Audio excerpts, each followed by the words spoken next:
September 12, 13వ తారీఖుల్లో న్యూఢిల్లీలో జరుగుతున్న 18వ bricks సమ్మిట్కి, bricks భేటీకి, bricks దేశాధినేతలతో పాటు బంగ్లా ప్రధాని తారిక్ రెహమాన్ గారిని భారత ప్రధాని నరేంద్ర మోడీ గారు స్పెషల్గా ఇన్వైట్ చేయడం జరిగింది.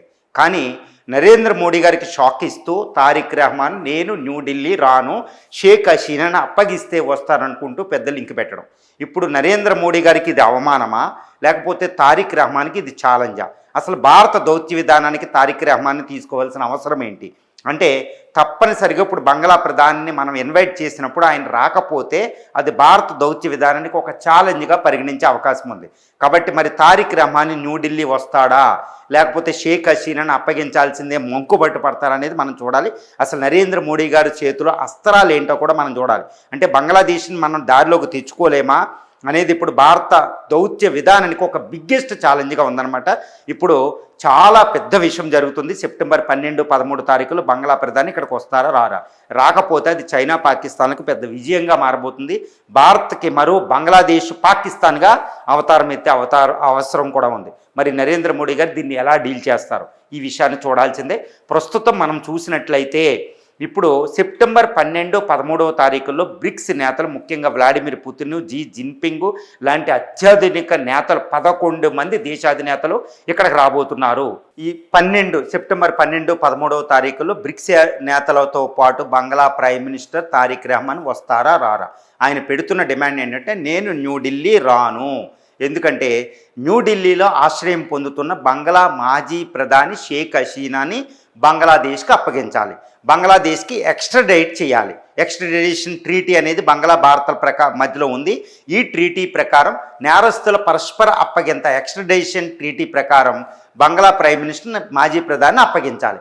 అలా అప్పగించినట్లయితే బంగ్లాదేశ్లో ఇప్పటికే ఆవిడ ఉరిశిక్ష విధించడం జరిగింది కాబట్టి జైల్లో పెట్టి ఉరిశిక్ష విధిస్తారు. బంగ్లాదేశ్లో అవామీ లీగ్ పార్టీ పూర్తిగా నశించిపోతుంది. అవామీ లీగ్ అంటే ఇండిపెండెన్స్ తెచ్చిన షేక్ ముజిబుర్ రెహమాన్ కూతురు పార్టీయే అవామీ లీగ్, ఆవిడే ఇప్పుడు షేక్ హసీనా. ఆయన కొడుకు మీద కూడా కొన్ని కేసులు ఉన్నాయి. ఈ విధంగా అవామీ లీగ్ నేతనే జైల్లో పెట్టి ఉరిశిక్ష చేసినట్టయితే ఇక అవామీ లీగ్ పార్టీ పూర్తిగా భూస్థాపితం. ఇది ప్రస్తుతం బిఎన్పి పార్టీ అధినేత తారిక్ రెహమాన్ ప్రధాని కోరుకునేదనమాట. ఇలా జరిగితే ఇక ఆయనకి ఛాలెంజే ఉండదు. బంగ్లాదేశ్ ఇప్పుడు అవామీ లీగ్ అనేది India favourable political party in Bangladesh.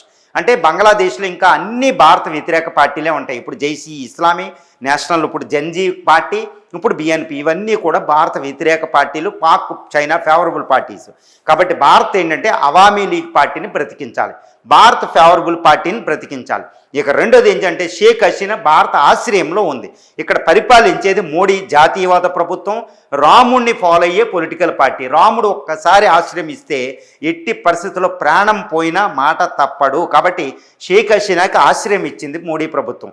తప్పనిసరిగా షేక్ హసీనాని రక్షించుకోవాలి ఆశ్రయం ఇచ్చిన పార్టీ. భారత్కి ప్రపంచంలో ఒక మెసేజ్, మేము ఆశ్రయం ఇవ్వగలుగుతామనేది. ఇక మూడోది ఏంటంటే భారత ఫేవరబుల్ పొలిటికల్ పార్టీని బంగ్లాదేశ్లో రక్షించాలి, లేకపోతే బంగ్లాదేశ్ పాక్ చైనా చేతిలోకి వెళ్ళిపోతుంది.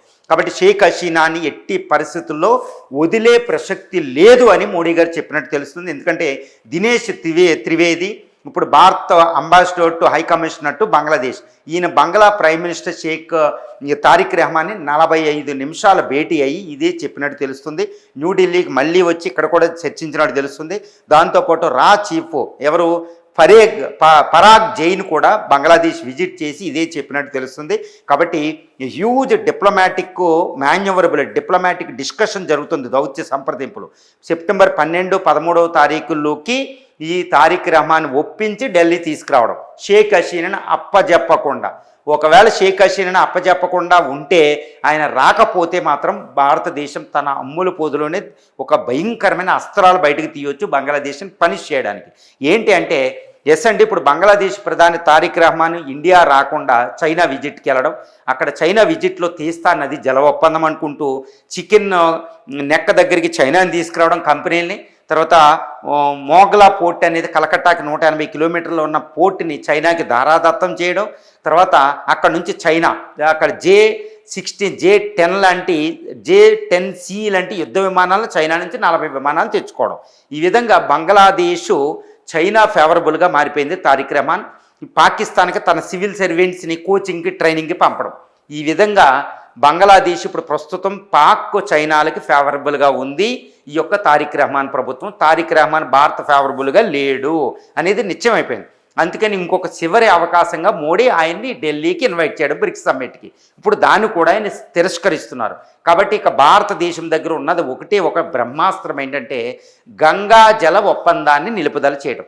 పాకిస్తాన్కి సింధు జల ఒప్పందాన్ని రద్దు చేసినట్టు బంగ్లాదేశ్కి గంగా జల ఒప్పందాన్ని రద్దు చేయడం. ఎందుకంటే ఫరక్కా డ్యామ్ నుంచి బంగ్లాదేశ్లో అక్కడ మనకు తెలుసు ఈ నది యొక్క ఉపనదులే బంగ్లాదేశ్కి 50% బంగ్లాదేశ్కు ఆయువు పట్టు. డ్రింకింగ్ వాటర్ ఏంటి వీటన్నిటికీ, ముఖ్యంగా ఢాకా రాజధాని నగరానికి కూడా. కాబట్టి ఈ గంగా నది జల ఒప్పందం ఈ 2026 డిసెంబర్కి 25 సంవత్సరాల ఒప్పందం ముగియబోతుంది. అంటే 1996లో ఇదే షేక్ హసీనా గవర్నమెంట్ దేవేగౌడ ప్రభుత్వం కుదుర్చుకున్న ఒప్పందం 25 సంవత్సరాలది ముగియబోతుంది డిసెంబర్ చివరి నాటికి.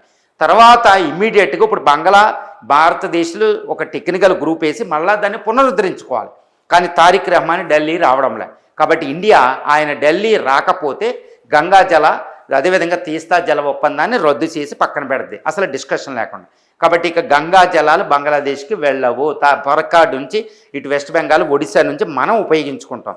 తద్వారా బంగ్లాదేశ్ గంగా జల ఒప్పందం లేకపోతే, గంగా జలాలు లేకపోతే ఎడారి కింద మారిపోయే అవకాశం ఉంది. ఇది అతిపెద్ద పనిష్మెంట్. ఎందుకంటే తారిక్ రెహమాన్ మాట్లాడుకుందాం రమ్మంటే ఆయన రావడంలా.